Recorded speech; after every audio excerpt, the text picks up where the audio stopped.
Hello, everyone. Welcome to History's Lunch. I'm Chris Goodwin with the Mississippi Department of Archives and History. Is it not?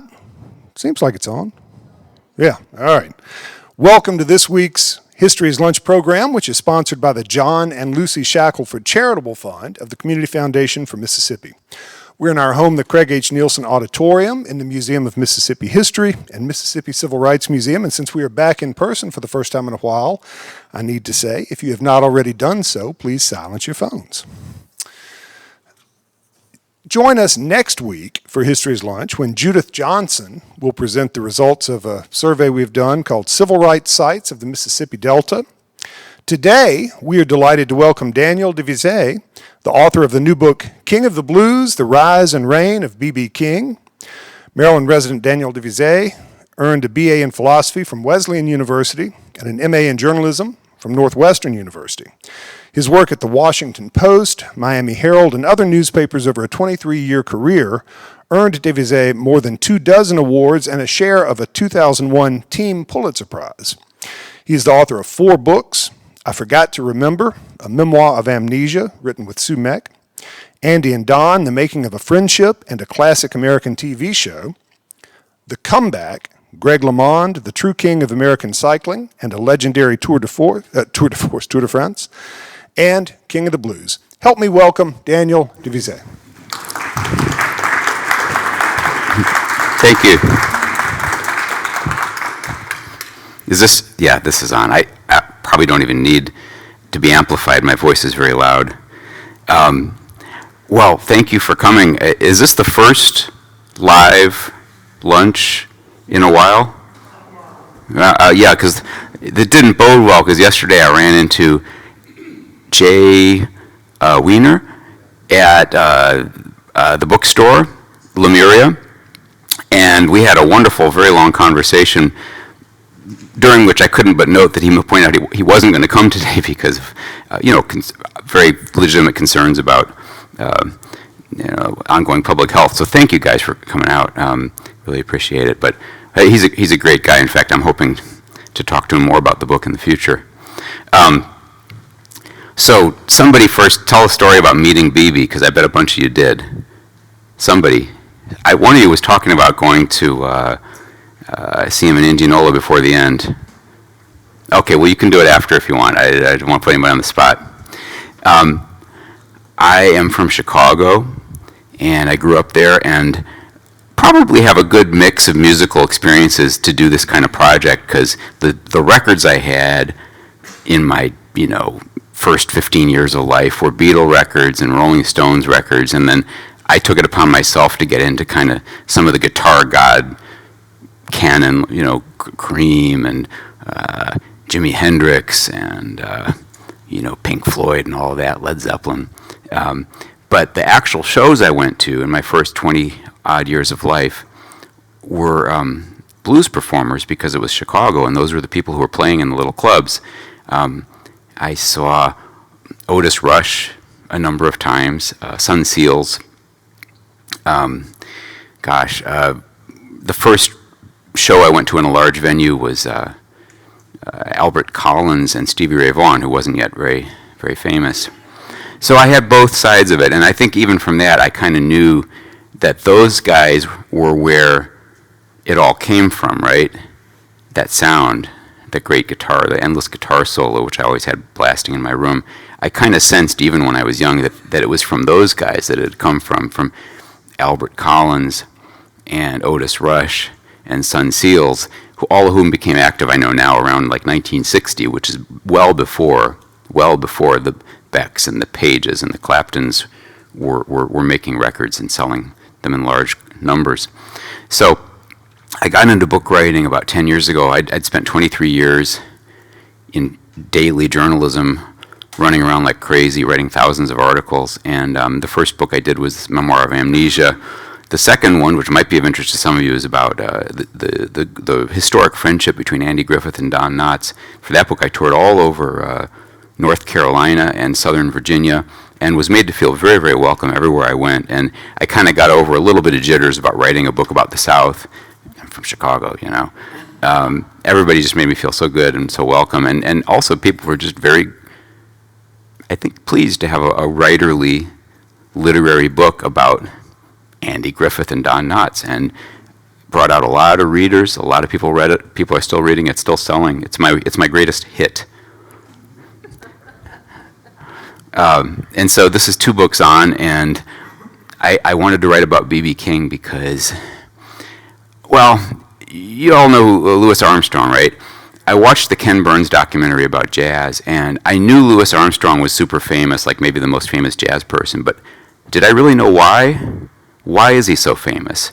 I mean, I know he's great and all, but why is he the most famous among these many, many great, incredibly talented people? And the Ken Burns thing explained, and I came to understand what he did is he kind of created the role, the archetype of the soloist in jazz, basically, the person stepping forward and playing a solo and improvising, and everybody after him did it. So that's important that he came up with that, right? And thereafter, I knew why he was so famous, so justifiably famous. And I basically just wanted to do that for B.B. King. When I thought about it, he'd recently died, and I went back and read the obits, and the obits all said he was the king of the blues and the most important blues person and very influential on rock and pop music, but I don't think any of the obits said why. So what did he do? You know, why is he so famous? I mean, I knew he was an incredible artist, had an amazing voice, played an amazing guitar, and that I sensed he was a lot earlier than all those other people, but I didn't really know the why of it. There's a lot of very, very, very talented blues artists and a lot of very talented rock and roll artists. Why is he the king? And I wanted to just set out to tell that, right? And I thought I knew. I thought I knew the reason, but I wasn't sure, and so I started just doing some research about him. And what I came up with, and what the book says, basically, is that B.B. King started making records in 1949. 1949. And at that time, the guitar was a backbench instrument in music. There were very, very, very few artists on rhythm and blues radio in the charts who were playing guitar and fronting musical ensembles with a guitar. It was almost unknown. The people who did it are all pretty well known now. T-Bone Walker, who was B.B.'s huge influence from that era, the war and post-war era. Sister Rosetta Tharpe, who I don't think anybody knew anything about, probably in the 40s and 50s, but she's very important now. She's considered very important. Muddy Waters made I think number 11 on the rhythm and blues charts with his first. I think I argue that in my book it might be the most important single from the post-war blues era. It's I think it's called "I Can't Be Satisfied," and it has this slide guitar figure in it that goes, and it's a hugely important song. But even that didn't break the top 10. And so there were just very, very few examples of people with guitars out front in any kind of popular music. That's why this matters, that B.B. did this. He had been influenced and inspired first by... No, before I say all that, let me go back to the beginning, because this book, I think, and the people at the museum, the B.B. Museum, I think they concur on this, that this book gets things as straight and as complete and as accurate as was possible. Now, there have been huge leaps forward in just what you can get when you're researching now. You all have used like Ancestry and newspapers.com. There's so much wealth of stuff available. And I compared notes with people who are related to people who were in Kilmichael and in Berkeley who were doing research too, just as private citizens. And so Charlie Sawyer did a wonderful authorized biography of B.B. 40 years ago. But even since then, and he did amazing work, there's more. And so I think this book finally kind of gets every little piece of his childhood. I had 40 years of hindsight to draw upon. So, and I'm not going to get everything in this talk right, because there's something called forgettery. Don Knotts, who was my brother-in-law, used to say, I would hang out with him at holidays, and he would say that after they would spend the whole week learning the script for the Opie the Birdman, then the next week it'd end, and they'd have to your brain can't hold all of that week after week after week, so they'd forget it. So I've already forgetteried some of what's in this book, but it's 500 pages, and at the time I think I knew what I was doing. He was born, Riley King was born not quite in Itabena, not quite in Berkeley, which is a tiny little hamlet of a place, along the railroad track, but very near Berkeley, on land that he believed was owned by a man named Riley or O'Reilly. I could not find in the census any record of such a man, but probably it was some name like that. Who knows? Maybe the person on whose land he lived was himself a tenant, which would explain maybe why he wasn't in the census as living there. And he was there for, I think, 4 or 5 years. His father and mother were sharecroppers, Albert King and his mother, Nora Ella. And almost immediately, he was in the thick of it because sharecropping, as I'm sure all of you know, is a sort of perpetual cycle of debt. You don't ever really come up for air in sharecropping if you're the sharecropper. And also, immediately his family experienced loss because he had a little baby brother who died in infancy or toddlerhood. BB, from his memories, I gather that he might have even felt guilty because maybe he'd left some. There was supposedly maybe this little child had eaten glass, and that BB was afraid somehow he had something to do with it. I don't know what. He didn't never really say, but something. He had very, very harrowing memories about those early years. So at about age 5, the mother, Nora Ella, left the father, Albert, and moved away. Now, from this point, I'm going to tell you what I think actually happened. So you're not going to hear the dates and facts as they are in BB's memoir from 1996 with David Ritz. You're not going to hear the facts such as were in Charlie Sawyer's book. I'm going to tell you what I think happened, which is, tracks most of it, not all of what's been written before. I think what happened is either the mother was sick and tired of the father's drinking because Albert drank, or possibly it could be the father who sort of kicked out the mother because she was suffering from diabetes and was less able to work than she had been. Even though she was very young, she was not getting any treatment, right? So for whatever reason, they split. And what I believe happened is the mother and the son, Riley, who was about 5, went a very short distance into town in Berkeley and settled there. And she took up residence with another man. I think his name was Baskin. I might be wrong about that. Again, forgettery. But it was, another man. And they lived there for at least a couple of years, probably Riley's 5th and 6th years on this earth. And one wonderful piece of evidence for this that we have is they were visited by Booker White, who was a very, very accomplished and is now sort of an unsung slide guitar giant, really. And he wrote, or he actually remembered in an interview he did with a scholar many years ago, that he went and visited his cousin, Nora Ella, and her boy, Riley, who was about 5, and gave him his guitar to play, and Riley was smitten. And so this, I think, was his first time kind of playing around with the guitar, which is kind of cool to think back on that. Okay, so that part differs a little from the official sort of narrative of B.B. King's life, but the next part I'm going to tell you has never been written anywhere before as far as I know. I believe that around when Riley was 6, which would be around 1931, they moved to Chickasaw County, the area around Houston, which I believe is the county seat.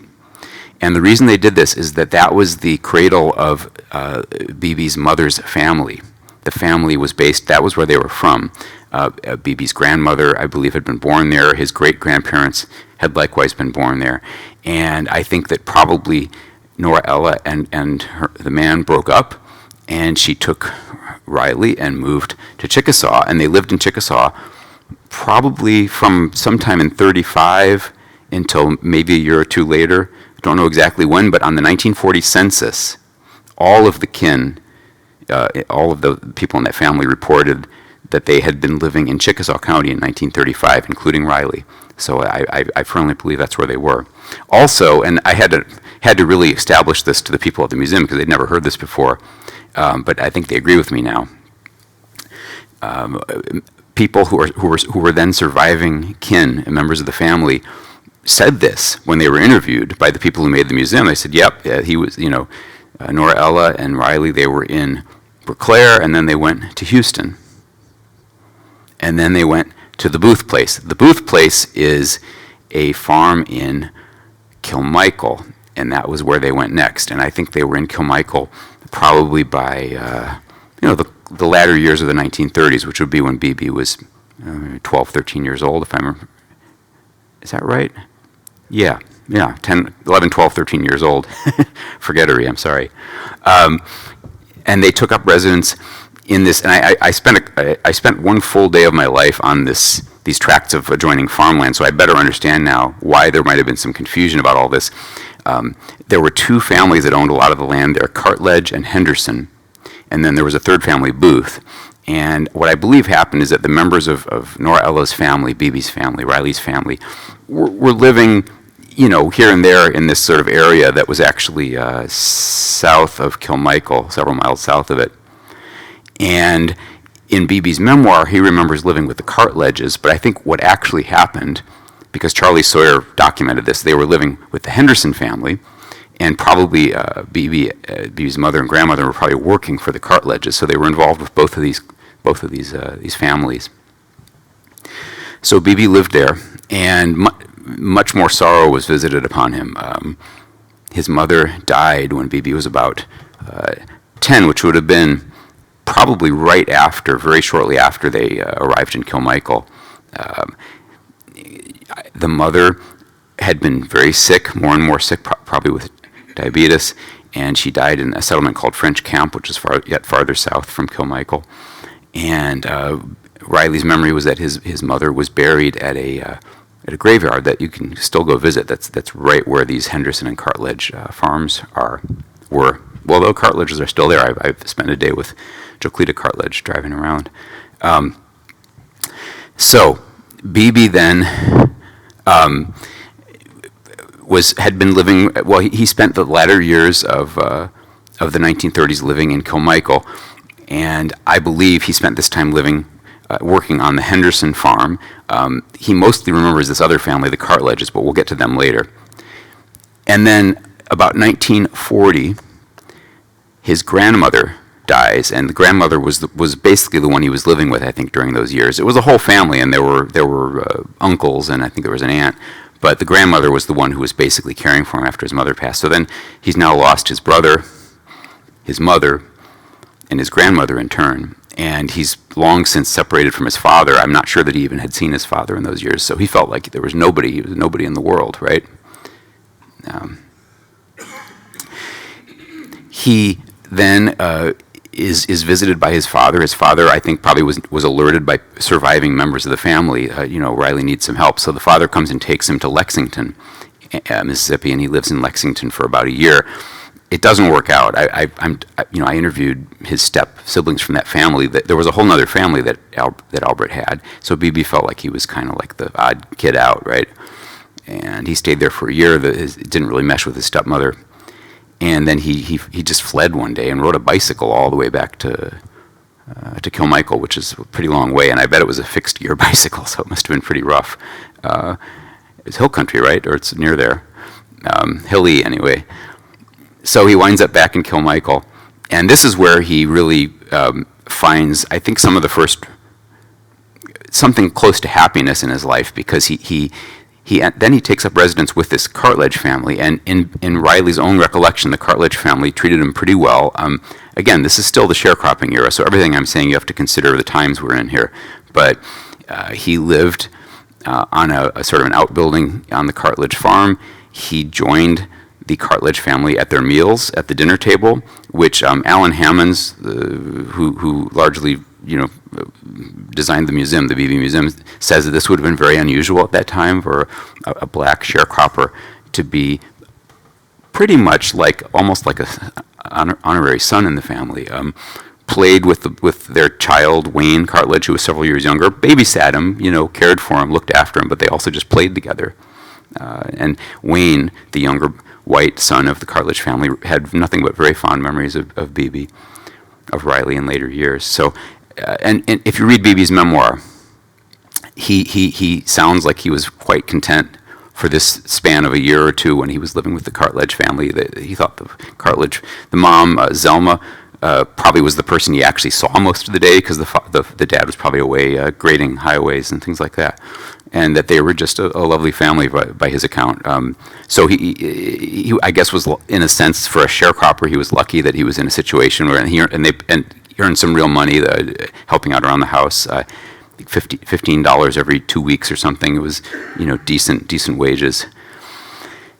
So he gets his, he buys a guitar with the wages that he's now earning from the cartilages, buys it from somebody named Tidwell. And so he finally owns a guitar. Now, I think this might have actually been the third guitar he had, because at some point earlier, an uncle had given him a guitar, but Beebe doesn't write about this at all in his recollection. So maybe this one that he purchased was the first one that he really attacked. And I'll mention briefly two really important kind of father figure type characters in Beebe's life during these years in Kilmichael. One is his teacher, Luther Henson, who runs the one-room schoolhouse and is Beebe's teacher all the time that he's in Kilmichael, who teaches the students, you know, to about self-respect and about the great black heroes of America. He would probably, I would imagine him kind of clipping the African-American press and showing articles that they weren't going to see necessarily in the, I don't know what would be the white-owned papers around there, maybe the one from Winona or something, but made clear that, you know, there were great black Americans out there, and that, you know, these, and that you my students need to aspire to you know, follow their example. And the other person is Archie Fair. My understanding is Riley rotated with his family among 3 or 4 different churches around Kilmichael, which is, I don't know if that's common, but that's what he did. But one of them had this rockin' pastor named Archie Fair who played the guitar. He thought he remembered it being with an amplifier, but I don't think that's so, because I don't think that area was actually wired for electricity at that time, although it might have been a battery-powered amplifier, I don't know. But anyway, Archie Fair played the guitar and sang, and Riley was absolutely in love with this. He started dreaming of becoming a preacher himself, a singing preacher, singing, guitar-playing, gospel-playing preacher. And so Beebe forms his first musical ensemble, which is a gospel ensemble. And then later on, he's going to form another one. And I think at that point in his life, he probably dreamed that he was going to become like the Reverend Archie Fair. He was going to be a preacher. So after a couple of, I would say, reasonably happy years living with this white family as almost like a son, somewhere between son and employee and whatever, reasonably good time for him, he is persuaded by one of his cousins to move to Indianola. And the reason for that is the work paid better.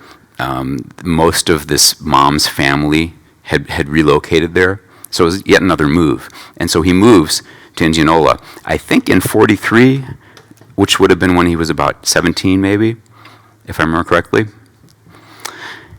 And becomes associated with another wealthy landowner, Johnson Barrett.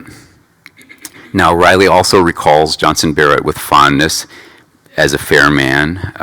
I mean, it was still a sort of sharecropping system, but Riley spoke of him with some respect. He was apparently, not racist. Wouldn't say racist things. Would provide some level of protection for the black people who lived and worked on his farm when racist people would pop up or conflict arose. And Beebe worked there for the next few years. He had then a series of, and also he ascended to the rank of tractor driver, which was a much better paying job. This was the job his father, Albert, had. And Albert had, I picture Albert, the father, as really arriving into the status of sort of like alpha male. He was a tractor driver, earned a lot of money for the time for a black man who had risen out of sharecropping, was living in Lexington, supporting a large family, an extended family. And I think Beebe was really, really admiring of his father, like, wow, this guy's, the type, just provider, really a provider. And I think Beebe aspired to the same heights. And so he worked very, very hard as a tractor driver. And he had a series of love interests. The first and really mysterious one is a woman he calls Angel. I don't know who this woman was. I'm not even positive it happened in Indianola. It could have been back when he was in Kilmichael, but I think it was probably in Indianola. The problem is there was no mention of any family like hers in the 2 papers in Indianola, because what happened, which was another tragedy for Riley, was that her whole family was killed in a horrifying automobile accident not long after he'd started courting her. And this is where it's tricky, because there's no article about like an entire family being wiped out in a car crash. Now, who knows? It might have been that this was actually earlier and was in Kilmichael, where there might have been no news coverage whatsoever. maybe that explains it. It's also possible it just wasn't covered for some reason because white-owned papers didn't always cover the news in the black community, although one of the two Indianola papers was at least relatively good at doing that. So that's a mystery. But anyway, his interest alighted on another young woman whose name was Martha.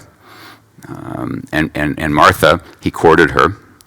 And around this time, he also found out he was about to be drafted and to enter the service. And I think partly for that reason, I mean, I think this was a pretty common thing around that time. They married rather quickly. They wanted to get married before Riley went off to basic training, and so they married. I think this was in 44. Couldn't have been much later than that, right? And then Riley went off to basic training. He completed it and then was sent back to the farm, and the reason for that was that he was considered to be essential labor for the war effort. The production of cotton was extremely important.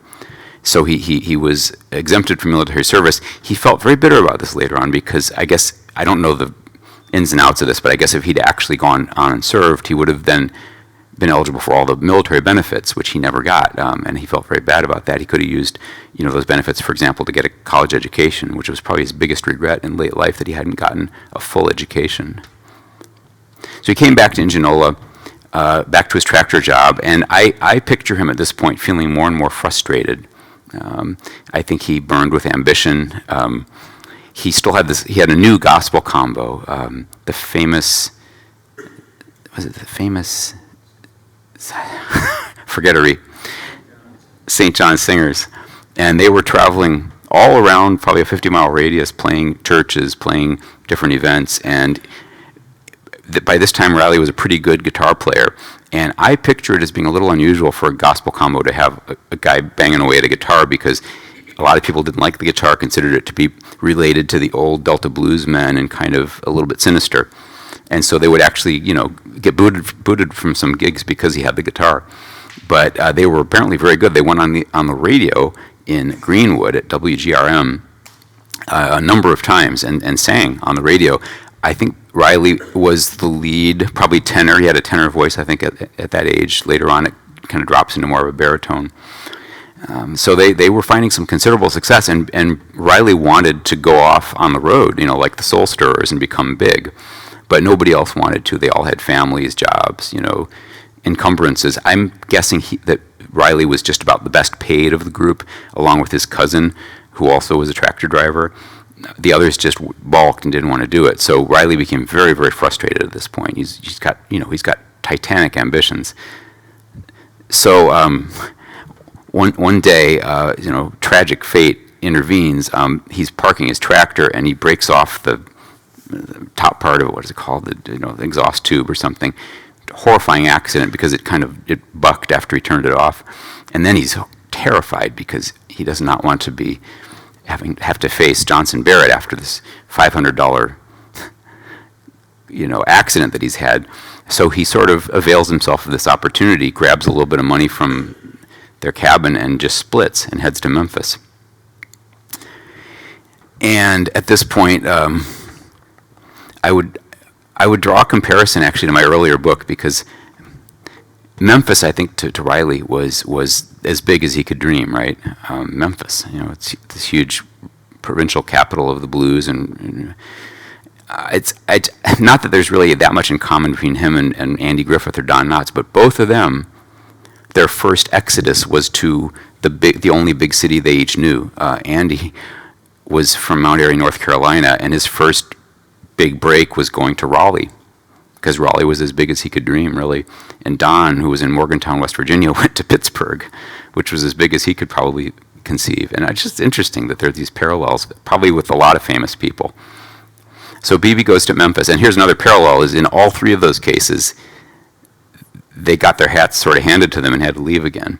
All three of those people went back home. In BB's case, he lived with his cousin Booker for a number of months and shadowed him playing at gigs, working at where they made a tank factory. They made big gasoline tanks, and BB Riley himself didn't perform, but he sort of did like an apprenticeship to Booker, who was playing at house parties all the time and really soaked up maybe not so much his musical style, because I don't think Bibi was interested in the slide and the old Delta blues stuff, but he soaked up his showmanship and his amazing talent, which Bibi shared, we found out later.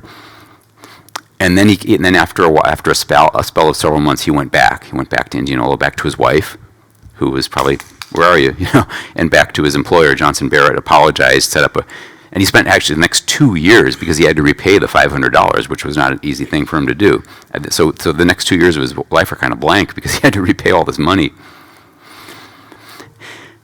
So now I'll talk a little more about, I remember I paused about 10 minutes ago to say that this is real interesting, because as much as this is a Mississippi story, but Bibi was not a passionate student of Mississippi music per se. I would argue he'd never really heard much of the great Delta blues guys, and the reason is as simple as the fact that they didn't sell many records.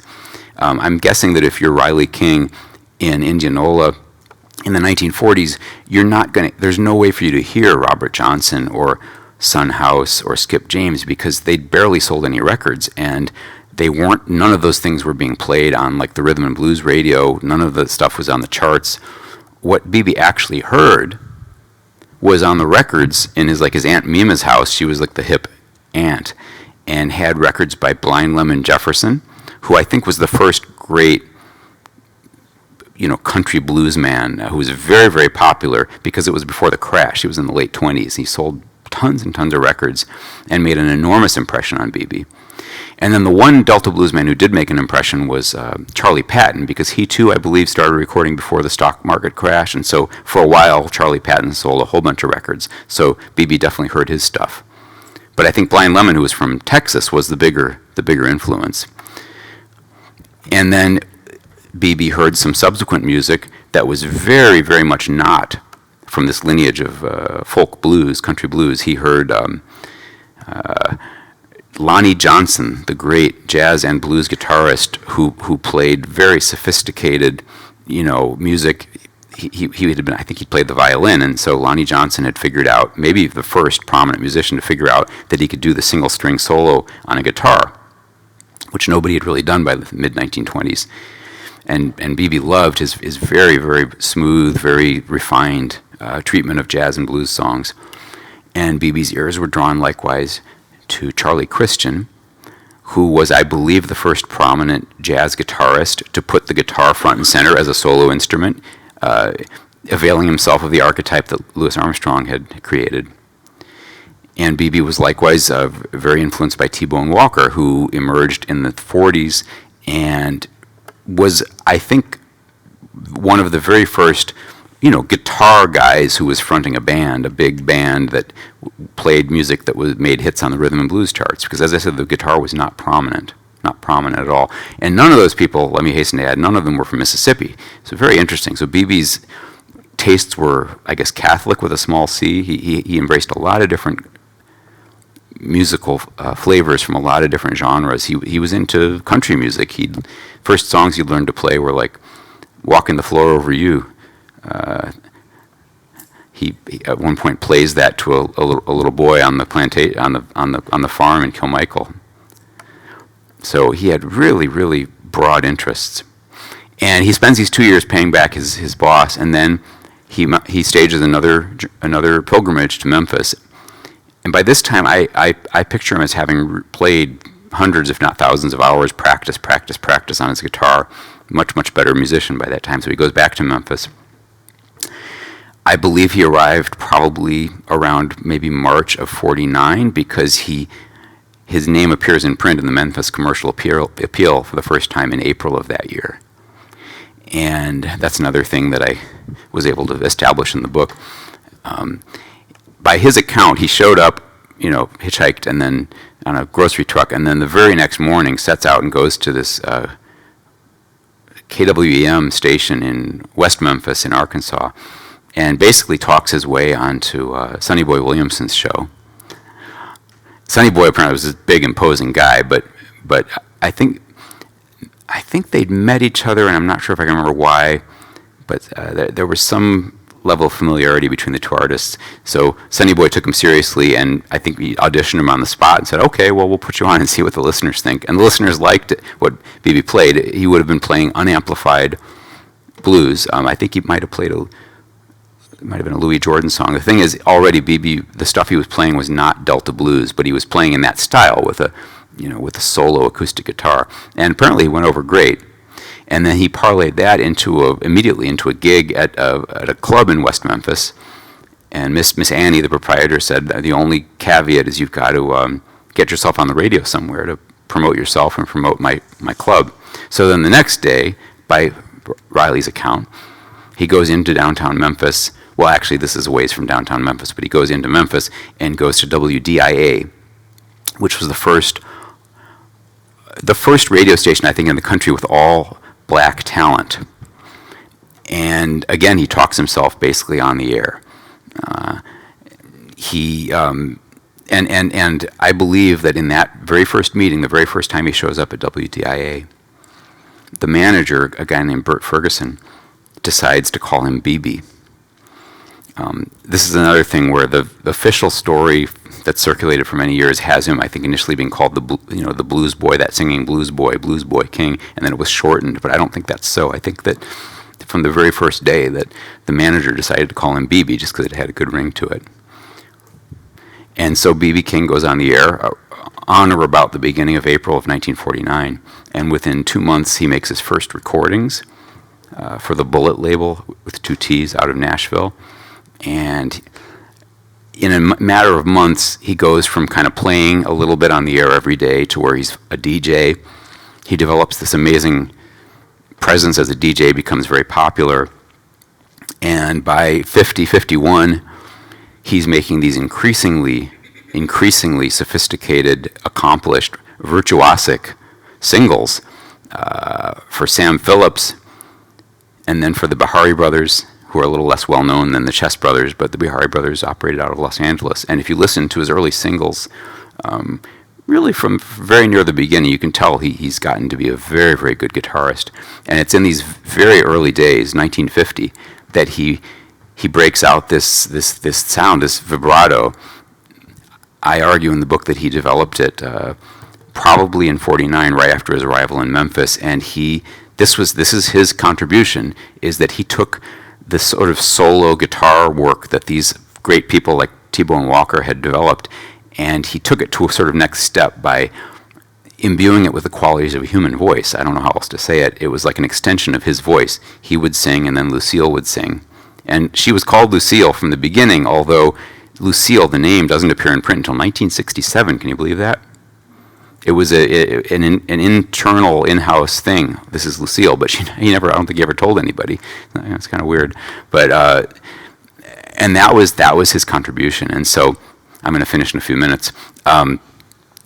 Basically, what happens over the next bunch of years, which is real interesting, is that in the segregated black rhythm and blues idiom, B.B. King becomes celebrated as the sort of the king of the blues. But what they mean by that, the DJs and the fans, is that he's celebrated as the greatest blues singer. Obviously, everybody knew he played the guitar, but he was celebrated again and again and again for being the greatest singer of pure blues. And I think this is fascinating because for the whole decade of the 50s, that's who he is. But around the end of the 50s, these great black guitarists who are also interested in pure blues rise up playing music that sounds like him. They're interested in his guitar playing. And that's where the guitar thing sort of takes wing. Then in the early 60s, recordings of Buddy Guy, Albert King, B.B. King, and others cross over to Britain, where there's been this progression from skiffle, which is sort of like jug band, to sort of traditional jazz, which is sort of like old New Orleans jazz, to blues. And the blues thing that hits Britain really hard starts as acoustic blues and progresses to electric blues, and that's where you get all of these guitarists everybody knows really, really well learning to play like B.B. King. Now, they didn't necessarily know that that's what they were doing. They might have thought they were trying to play like Buddy Guy. or Albert King or Freddie King or whoever, but it was BB's sound. I mean, BB was 10 years ahead of all the rest of them. And people like Clapton, who were more musicologically inclined, gradually figured that out, that, oh, that's BB, that's his sound, you know. And that's, oh, and then the last kind of really interesting link in this chain is that around 66, 67, these British newly minted guitar heroes start coming to the States, and America had been so segregated musically that almost no guitarists in America knew BB's sound or knew how to play it. The guitarists in the bands, if you listen to any of your singles that you own that are from 64, 65, you're not going to hear the because it didn't exist. Nobody knew how to do it except the great black blues guitarists. The guitarists were all either playing kind of rockabilly style stuff. They were playing like the great white guitarists of the 50s, basically, or they were playing like Chuck Berry. Chuck Berry had crossed over. Keith Richards is probably the most famous Chuck Berry style guitarist. That's a different style. That's rhythm guitar being employed as lead and sort of swapping in for where the horns would be. It's the sound of horns is what Chuck Berry did. He didn't want to have horns, so he just did the part on his guitar, and that's what Keith Richards learned to do. But after this army of British guitar heroes invades America, and one black British guitarist who was the best of them all, Jimi Hendrix, in '67, pretty soon every single band in America has a guitarist who plays like B.B. King. And that's basically what the book says. So please, questions, or please someone tell me about meeting the man. If anyone has questions, you can raise your hand. I'll bring Sir, in the purple microphone to you. I had the opportunity of meeting through singing in a local group. I'm sorry. Daryl Smith. I had an opportunity of being in one of our local groups, Mississippi Mass Choir. And we would go to sing at the Fayette, legendary place where Charles Evans was continuing to celebrate. And the legacy of Medgarevers, right? it's really it could be. This is memory loss. I had some surgery, but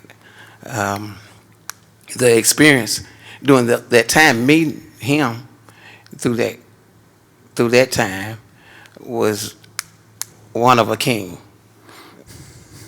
And at that time, I would think, well, his last name is King. There's a lot of stuff that you said. Great blues artist, but through Malachi, I know he had to be, great, the blues and gospel. So the thing I noticed at that time is he sang just as good as he played. As he played, yeah. One point I make in the book is one of the very only times that I felt like BB met his match on stage was those recordings he did with Bobby Bland. Because Bobby Bland, of course, is one of the all-time great singers of any genre of music. Yes, please. I'm from Edabina. I grew up there. And he was from, the way you say Berkeley, for some reason they put a T in it, Berkeley. But it really is Berkeley.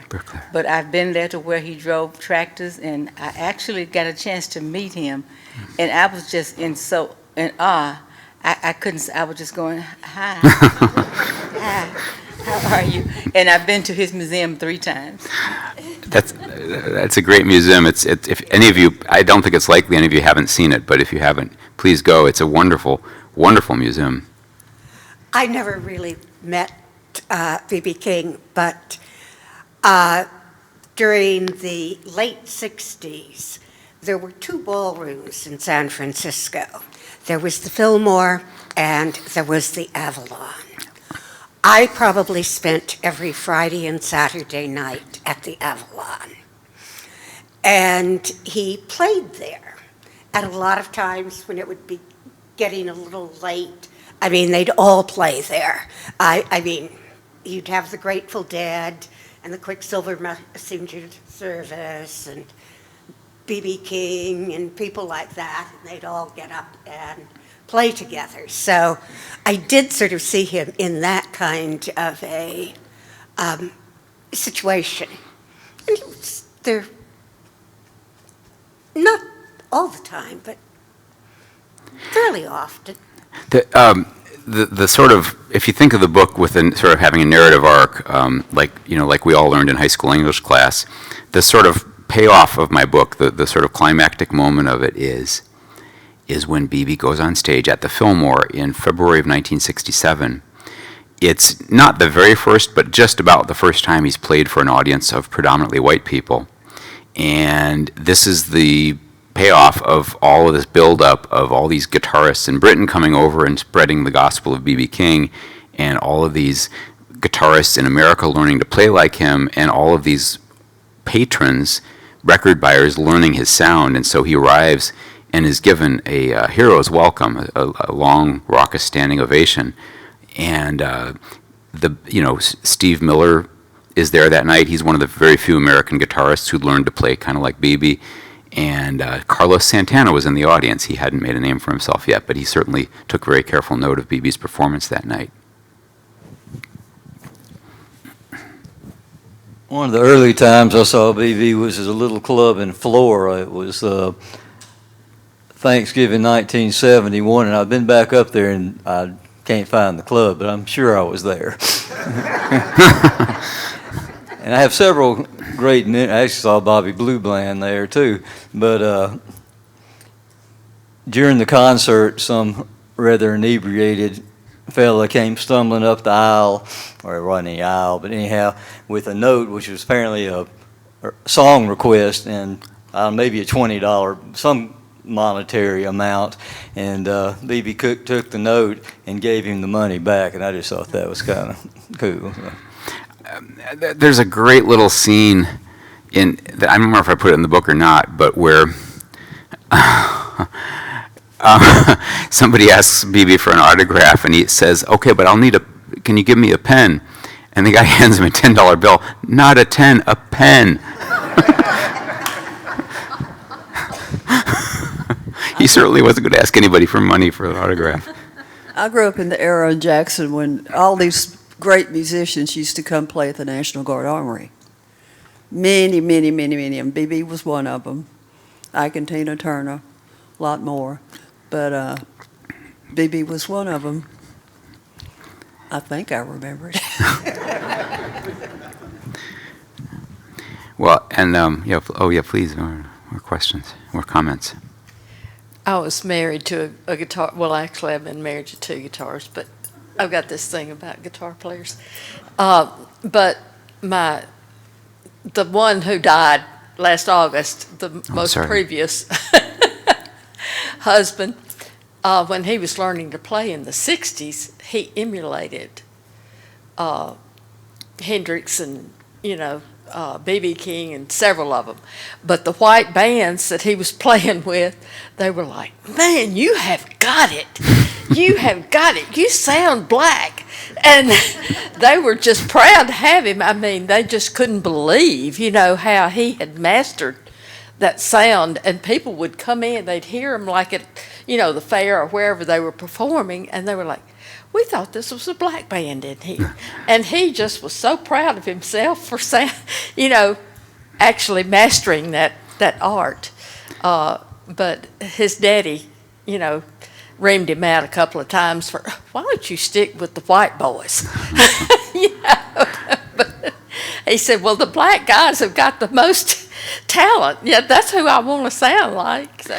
Well, I was friends for a while in Florida with a guy named Ian Bruce Douglas, who was a great raconteur and led a band called Ultimate Spinach, which was pretty, not big, but moderately big out of the Boston sound in the late 60s. And he told me over and over again, and this gets to my point about the different guitar sounds, he said that all of the British guitarists, and he included Hendrix in this, played with these really thick picks, and they flat picked, and they played muscularly with great sustain and would really just let the notes ring. And again, this is B.B.'s sound I'm talking about. And he remembered this. All the guitarists he met from Britain played that way, including Hendrix. And he said all of the guitarists from the American rock and roll bands were playing in this much more rhythmic style, again, more like rhythm guitar, very short, choppy sounding solos that didn't really resonate. And it was really, and everything happened so fast, right, in the late 60s, but really over the course of, as long as it took Hendrix's first record to kind of make the rounds, really, and then everybody played that way. Everybody got their fat picks and started doing the which was B.B. King's sound, which is kind of made fun of in that Spinal Tap movie, if you see the Spinal Tap movie, where the guy says, "Could you hear that sustain?" You know, that's the B.B. King sound, and it literally was an invading army of British guitar people who brought that sound over after getting it from B.B. King and all of his acolytes in the black American blues scene who'd been doing it for years, for many years. Another thing, just an interesting thing, is that the bands that got big, especially the ones in San Francisco in like 65, 66, the Byrds, the Airplane, the Dead, almost to the last person, they had been folkies. America got swept up in this folk boom, just as Britain had been swept up in a blues boom. And all of these, every one of these people, if you read their biographies, they all went and saw A Hard Day's Night in the theater and or Help, and resolved that they were going to go electric and become rock and rollers. And so a lot of them couldn't really play their instruments very well. They were used to playing acoustic guitars, and so they had to sort of figure out how to play electric guitars kind of on the fly. And you can hear it if you listen to the early recordings. Jerry Garcia was a wonderful guitarist, but I think even he had started out playing folk stuff, and he just sort of learned to be a virtuosic electric guitarist.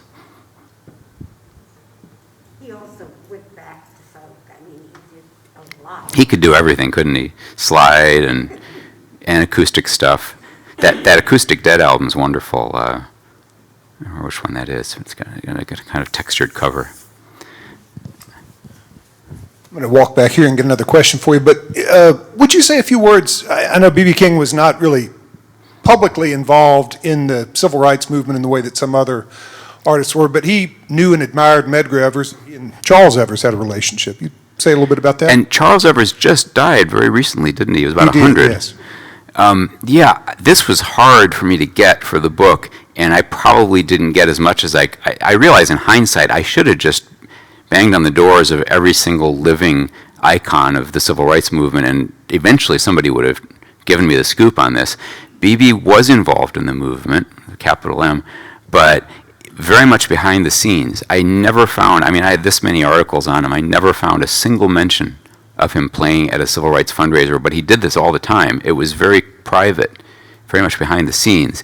And I imagine it having started, he writes about knowing Dr. King and them crossing paths numerous times. One time B.B. was staying a room or two away from a room that was bombed at the Gaston Motel, I believe, was it Birmingham? I can't remember where they were. Nobody was hurt, thank goodness. But I learned from the people in his inner circle that indeed he was very heavily involved in the movement, very quietly, very privately behind the scenes, fundraising, playing at events. He saw himself in the 60s as just another sort of working blues guy. He didn't think he was anywhere near the same airspace as an Odetta or a Harry Belafonte, let alone Martin Luther King. He thought he was just a working, struggling blues artist and just didn't put himself in the same category. But we get to the 70s, and 10 years after Medgar Evers' slaying, when Charles Evers launches a series of annual celebrations of his life, B.B. is involved in the first year and every year after. Also, some other things happen. At the end of the 60s, B.B. removes the process and goes natural in his hairstyle, which was an important symbolic step. Also, he has a very powerful and very angry and very long song that he issues in 68, I believe, or 69, called Why I Sing the Blues, which has some of the most potent lyrics that you'll hear from any sort of song about civil rights. I don't think he'd ever addressed civil rights before in a song before that. And, my guess is this had something to do with what he thought were the sensibilities of the record-buying public. I think he thought these things all along and had a lot of frustration and anger all of it completely justified, but it sort of poured out in this song, which probably came out at a time when he felt that his audience could handle it, basically. And he didn't do much, he didn't sing too much about race and civil rights beyond that. But from that point, his opinions were very clear. And from '73 on, every single year, he started this annual pilgrimage back home, and he also his bandmates told me that he loved coming back to this state because, if I can explain this, the people who had seen him in the 50s and the 60s at black clubs all were his core fan base, and then by the 70s and the 80s, this is how the musicians explained it to me. He was playing mostly white audiences at increasingly expensive shows, and it's not like, of course, there were people of every race who could afford the tickets, but a lot of the people who were his biggest fans in Mississippi could not afford to travel to these places and pay the price to see them in these shows. So so he would say, "This is why I love to come back here, is I play for not my real fans, but my most passionate fans, and yes, to play for black people again, because he'd not gotten to do that very much once he got real world famous." First of all, thank you for writing a book about B.B. I think he's one of the greatest Mississippians we've ever had, and certainly deserving of that. You mentioned about when he was at the Fillmore East and he showed up, and I've seen this in some of the films. They talk about, he showed up and he was, "No, this ain't the right place," and all that. And, and then he said, and I think Bill Graham was one that introduced him. He was putting it on. He said, "Ladies and gentlemen, the chairman of the board." Chairman of the board. He said he just said he cried. And, in February of 2005, the legislature named it B.B. King Day, and they honored him, and that was a real emotional day for him too. And so it's a great thing. I'm the guy that has B.B. King on my tag on that Ford out there. And I had the privilege. This lady was asking me if I was a fan. I told her absolutely not. I'm a fanatic. So some of my buddies here know that. But one of the greatest pleasures I ever had was giving him my old card tag at a concert down at the City Auditorium. Very nice. He's like, "You want me to sign it?" I said, "No, I just want to give it to you." Oh, so that's nice. I gave it to him and got a photo of that. So, but anyway, thank you so much for writing the book. That very tag could be in the museum now. Who knows? They took a bunch of stuff out of his house, a lot of his collection of things, and transported it lock, stock, and barrel. Time for one more question, if anybody has one. All right, David Morgan. You already told us about the 1971.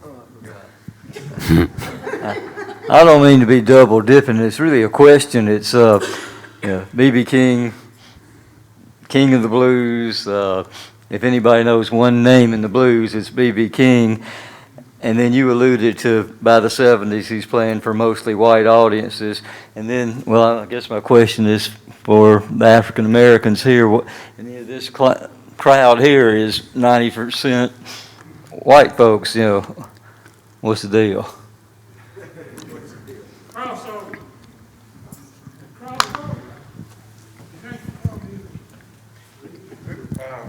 You all got an idea? There's no color to it. It's universal.